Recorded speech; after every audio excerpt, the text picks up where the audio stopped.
Israel Hamas युद्ध के इतर सीरिया भी जंग का अखाड़ा बना हुआ है और यहाँ पर रूस और अमेरिका लगातार हवाई हमले कर रहे हैं।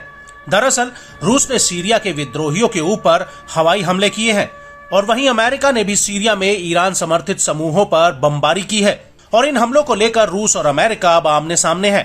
दरअसल रूस का ये हवाई हमला अमेरिका के एक दिन पहले ईरान समर्थित अड्डों पर हवाई हमलों के बाद हुआ है। आपको बता दें कि रूस ने सीरिया के इदलिब प्रांत में हवाई हमला किया है, जिसमें करीब 34 विद्रोही लड़ाकों की मौत हो गई है और 60 लोग घायल हुए हैं।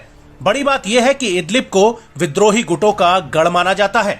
वहीं इस हमले को लेकर रियर एडमिरल वैद्युम कुलित का कहना है कि रूसी एरोस्पेस फोर्सेज ने इदलिब में गैर कानूनी सशस्त्र समूहों पर हमला किया है, जो सीरियाई सरकार की पोजीशंस पर गोला बारूद से हमला करने के लिए जिम्मेदार थे।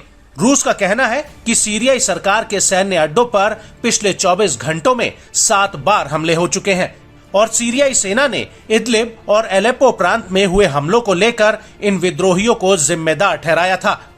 हालांकि सरकार ने इस बात से इनकार किया है कि उसने विद्रोहियों के कब्जे वाले इलाकों पर आम नागरिकों पर बमबारी की है, लेकिन सीरिया के विपक्षी नेताओं का कहना है कि सरकार और रूस गाजा युद्ध का फायदा उठाकर घनी आबादी पर हमले कर रहे हैं।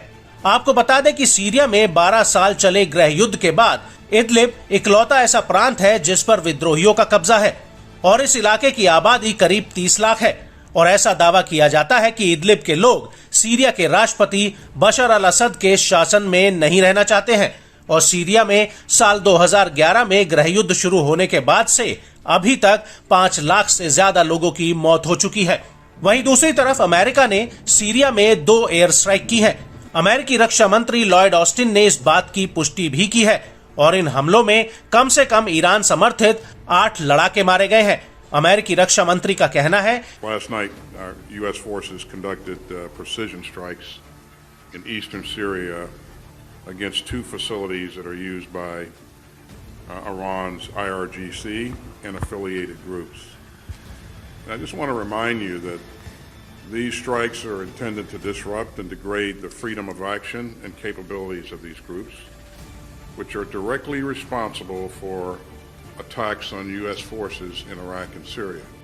आपको बता दें कि पिछले 2 हफ्तों में अमेरिका ने तीसरी बार सीरिया में एयर स्ट्राइक की है और ये हमले पूर्वी सीरिया में किए गए हैं।